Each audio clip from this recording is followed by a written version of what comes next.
There is something that happens to a musician the first time they hear themselves on the radio, not in a studio, not on playback, not through headphones in a control room while a producer watches for a reaction.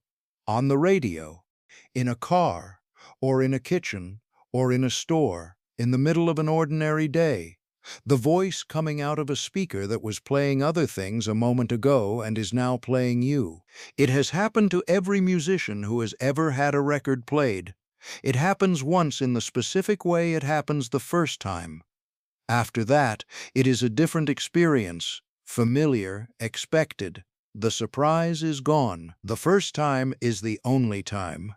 Janis Joplin heard herself on the radio for the first time in 1968. Cheap Thrills had just gone to #1. She was alone in her car. This is a reconstruction. This is what that felt like. Cheap Thrills was released on August 12, 1968. It went to #1 on the Billboard charts and stayed there for 8 weeks. 2 million copies. Piece of My Heart on the radio in every American city. Summertime. Ball and chain. The voice that had stopped 7,000 people cold at Monterey, now coming out of car radios and kitchen radios and the speakers of every record store and every teenage bedroom in America. Janis Joplin was 25 years old. She had been performing since she was 19. She had been in San Francisco for 2 years. She had done Monterey. She had done the interviews and the magazine covers and the touring. She had watched the thing she was doing become the thing the world was talking about. But she had not yet heard herself on the radio. Not really. Not the way it happens. The Porsche was painted with the history of the universe. Dave Richards, a friend and artist, had covered it in murals, a rolling work of art, the specific visual expression of Janis Joplin's approach to everything she touched. The car was impossible to miss. It was her on 4 wheels. She drove it through San Francisco the way she drove through everything. Fully present, fully herself, the performance version and the private version occupying the same space. The radio was on. The radio was always on. She was driving somewhere, back to the hate, or across town, or nowhere in particular, the way you drive when you have been inside all day and need the city around you.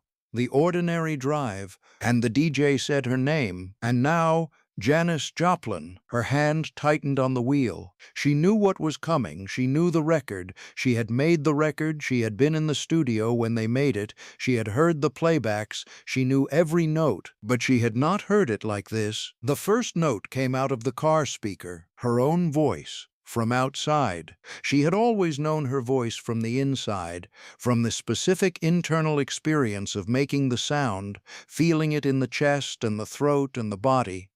She had heard it on tape and in studios. But there is a difference between hearing yourself in a professional context and hearing yourself come out of a car radio in the middle of a city where you are just a person driving. A radio does not know who is listening. A radio does not adjust its output based on who is in the car. It just plays. And the voice that came out of the radio was her voice in the way that a photograph of your face is your face.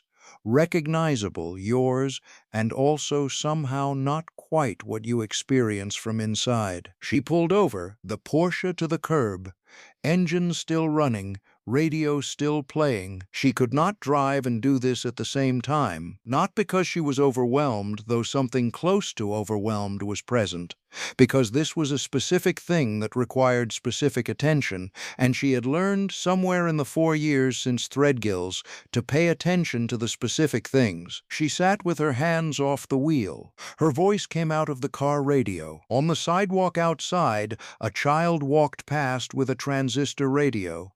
The same song on the child's radio, the same voice. The child did not know that the woman in the painted car was the voice.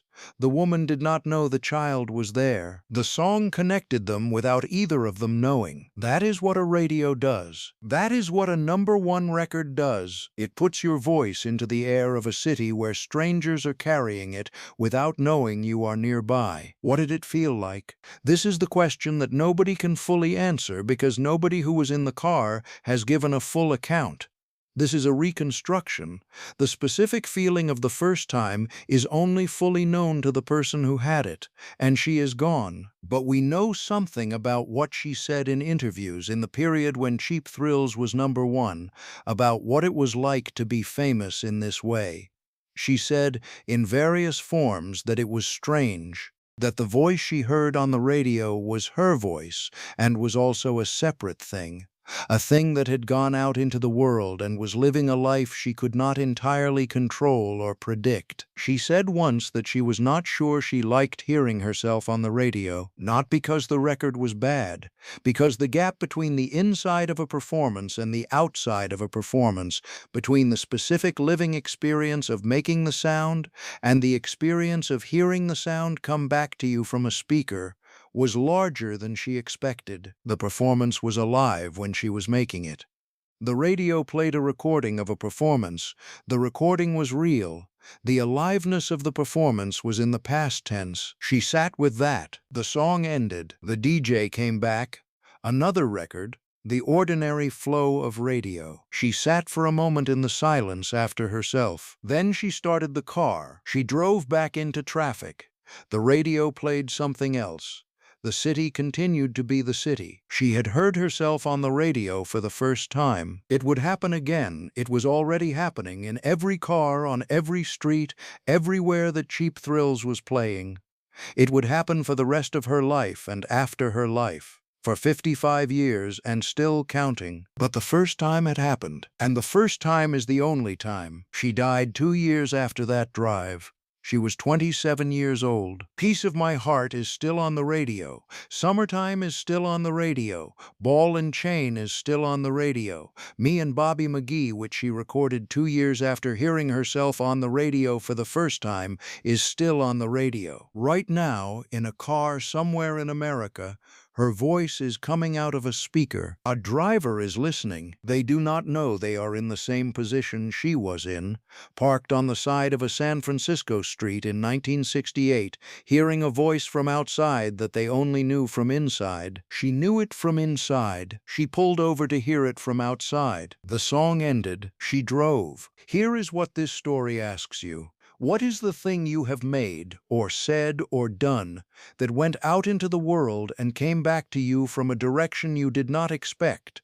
And what was the difference between making it and hearing it from outside? Janis Joplin's voice went out into the world on August 12, 1968, on a #1 record, and came back to her from a car radio on a San Francisco street. She pulled over, she sat with it, the song ended, she drove, and the voice has been on the radio ever since. Subscribe. The next story goes somewhere nobody has taken you before.